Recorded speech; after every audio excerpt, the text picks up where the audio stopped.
Sign 1. You stop reacting to other people's numbers. Priya is talking about her car again. $890 for a transmission issue, some sensor that triggered a cascade of other sensors, the kind of repair bill that comes with its own apology built in. She's doing the math out loud at the copier, the way people do when they want someone to feel it with them. You used to feel it with her. You wait for the usual tightness, the thing that used to climb up your chest whenever somebody said a number like that near you. It doesn't come. You just nod. You say that's rough. You mean it, but something in you has gone quiet in a way you didn't decide on purpose. Priya doesn't notice. Desmond does. He's refilling his water bottle behind you, and he watches the whole exchange. Her complaint, your nod, the silence where a reaction used to sit. He doesn't say anything yet. He just looks at you a beat longer than the moment requires. You're 27. You make $54,000 a year processing claims in a regional insurance office in Tulsa.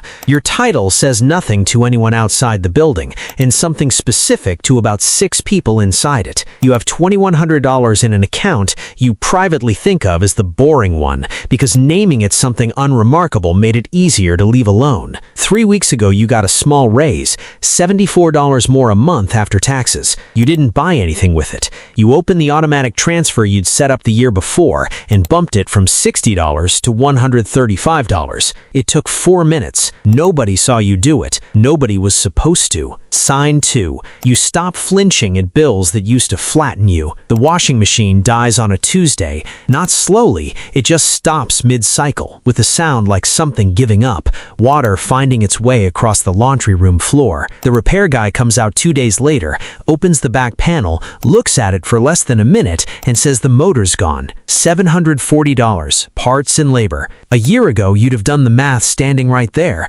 Which card had room, whether it could wait until Friday, whether waiting until Friday would even help. You don't do any of that now. You ask if he takes cards. He does. You tap your debit card, fold the receipt without reading it, and put it in your back pocket. The whole thing takes 90 seconds. Your friend Ronan is in the kitchen when you come back inside. He saw the whole thing through the laundry room door. $740 and you didn't even flinch. Must be rich now. He's joking. You both know he's joking. You laugh and say something about how rich people probably don't have machines that break, and the conversation moves on within a minute. But you don't correct him, and that's the part that sits with you later, alone, after he's gone home. Sign 3. You start being the calm one in a crisis instead of the panicked one. The market drops 18% over 9 trading days. You watch it happen the way you watch weather. At first, from a distance, a headline here, a number there, easy to ignore. Then it stops being distant. You open the brokerage app at 1 in the morning, the kind of hour where checking a number means something different than checking it at noon. The balance is red, the kind that used to mean something was broken. You don't sell. You also don't sleep particularly well, sitting on the edge of the bed longer than you'd admit to anyone, scrolling past the number and back to it, like checking a bruise to see if it still hurts. It still hurts, differently than it would have 3 years earlier. Not panic, something quieter, a kind of testing, asking yourself without quite phrasing it as a question whether the version of you that doesn't flinch anymore is actually real or just a version that hasn't been pushed yet.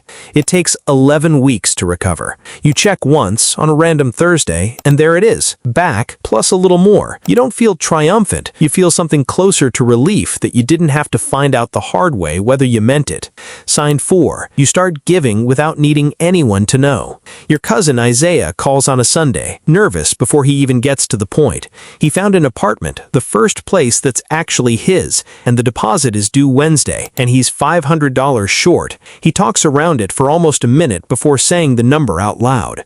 You tell him you'll send it tonight. You don't ask when he'll pay you back. You transfer it before you go to sleep. No note attached except his name and a thumbs up emoji, because you couldn't think of anything that sounded like a speech. He texts back almost immediately. Thank you doesn't cover it. I mean it. I won't forget this. It's a lot of words for $500. You leave the phone face down on the nightstand and don't pick it back up for an hour. Not because you're upset, but because the weight of his message doesn't match what you felt sending it.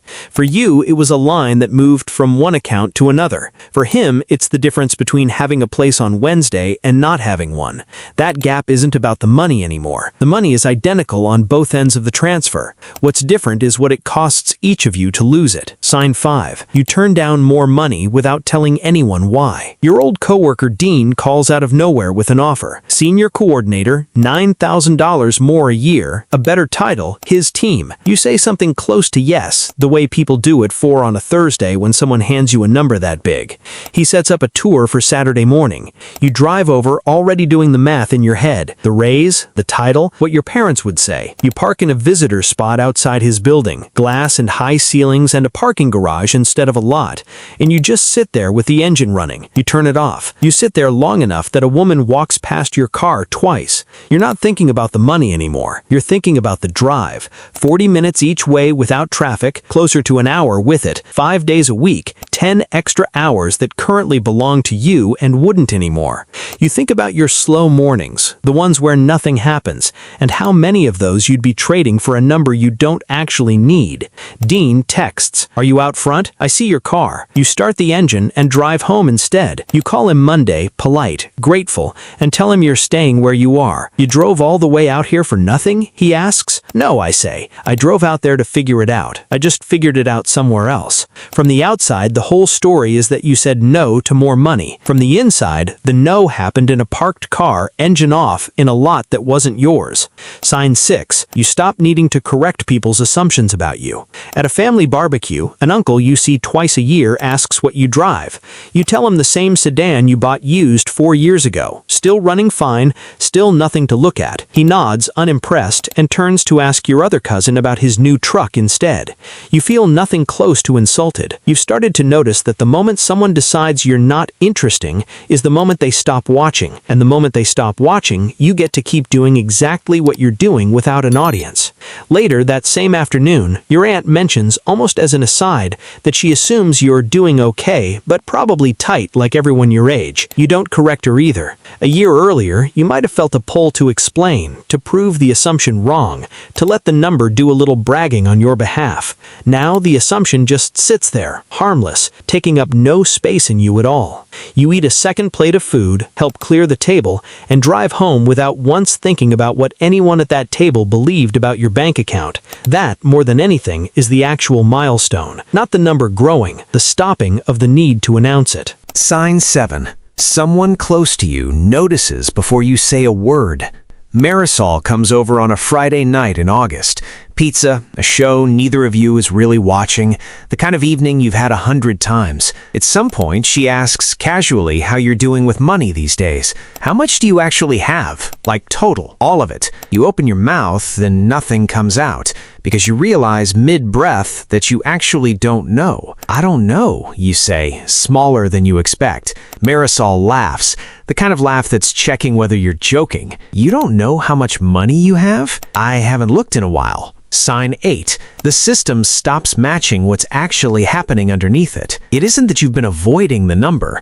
There's been nothing to check because the whole system runs without you watching it. Transfers happen on the 1st, the brokerage on the 3rd, the 401k pulled straight from your paycheck before you ever see it. That was always the point, and it's also the reason you've gone this long without adding it up. "You should look," Marisol says. "I think it's more than you think." After she leaves, you sit at the kitchen table with your laptop and try to log into the savings app. Wrong password. Try the other one. Wrong again. You sit there in the laptop light trying to remember the last time you actually logged in instead of glancing at a notification. 9 months, maybe longer. You forgot the password to your own savings account because you stopped needing to know it. Sign 9. The number, once you finally look, surprises you more than it should. You get back in and pull up the brokerage account, then the 401k you've never once opened outside of open enrollment. You add it up the slow way, line by line on a notepad next to the laptop,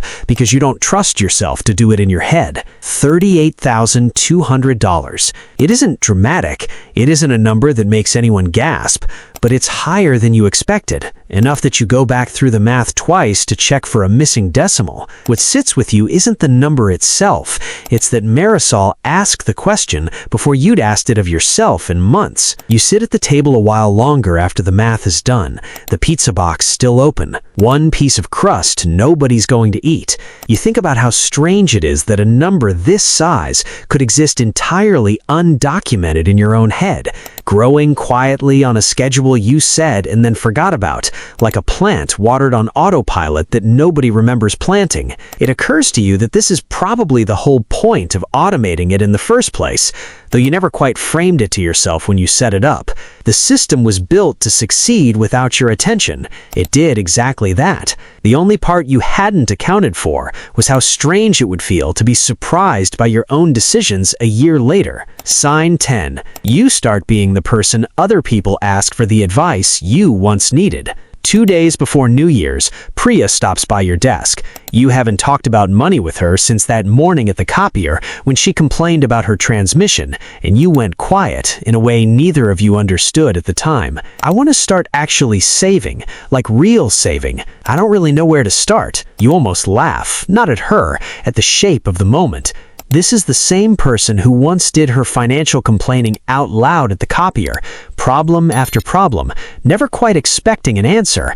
Now she's asking for one directly, and you're the person she decided to ask. You tell her the version that's true and unglamorous. Pick a number, even a small one.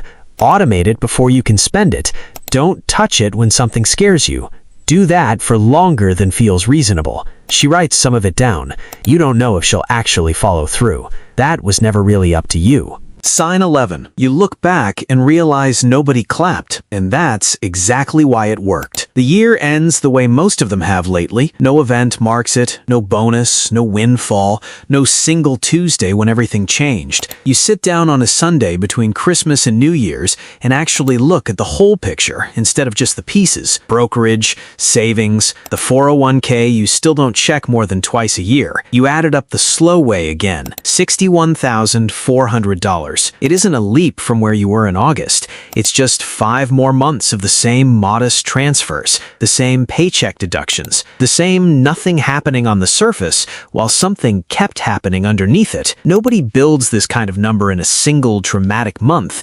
They build it in 60 unremarkable ones stacked end to end until one day the stack is just there. Sign 12. You realize the people who noticed you changing noticed it long before you did. Walking back to your car that night after talking with Priya, what stays with you isn't the advice you gave her. It's the fact that the conversation happened at all, that the same person who once stood at the center of your own first quiet moment with money is now standing at the start of hers, not knowing yet what it costs or what it gives back or how long it takes before anyone notices. You think about Desmond at the water cooler all those months ago, watching you not react to Priya's transmission bill before you'd even registered that something in you had changed. He clocked it before you did. So did Ronan, joking about the washing machine. So did Marisol, asking a question you didn't have an answer to. Every one of them saw the shift in you from the outside before you ever confirmed it from the inside, because the shift never announced itself.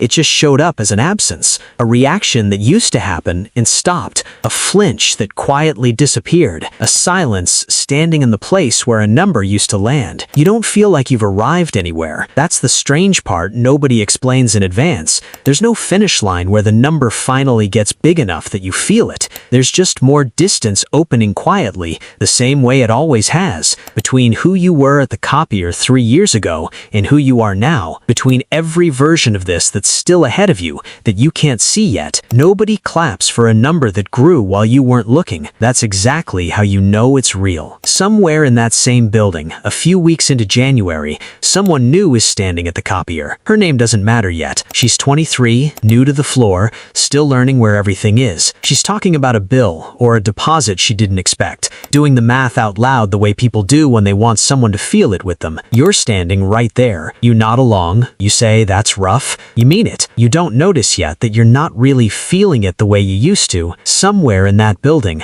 you're about to go quiet for the second time, and you still don't know it's happening.